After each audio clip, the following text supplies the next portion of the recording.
عندي مسرحيه بعملها مع اطفال؟ بس مسرح عمري في حياتي ما عملت مسرح. تجربه باردون، ايه رايك فيها؟ الاطفال حاجه جميله. مستمتعه اكتر من الحاجات بتاعت الكبار؟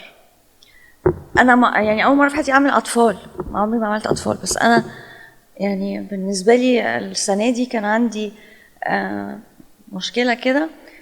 انا كان نفسي طول عمري يبقى عندي اطفال بتاعتي انا، اعمل الفاميلي بتاعي انا، لكن للاسف بوبي وراه حاجه وراثه، يعني كان عندي اورام وكانت هتقلب، وبوبي اخدني من كام شهر المستشفى وشالوا لي الرحم.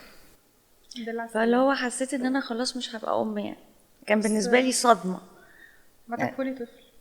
ما ناس كتير انا نفسي بفكر في كفلت 2 وماتوا قبل كده، وبنت واحده كانت بتشتغل عندي كانت حامل، وقلت لها عايزه تعملي ايه؟ قالت لي لا عايزاه. هي مش مصريه. قلت لها طب خلاص انا ممكن ابقى يعني اتبناه واحنا انت معايا في البيت، يعني نبقى بدل ام واحده يبقى عنده اميه. قعدت اصرف عليه وكبرته وعملت له اوراق وكل حاجه. لما كمل 6 سنين صحيت من النوم ما لقيتهاش ولا هو ولا هي، مشيت اخذت الواد وسافرت من غير ما تقول لك اي حاجه.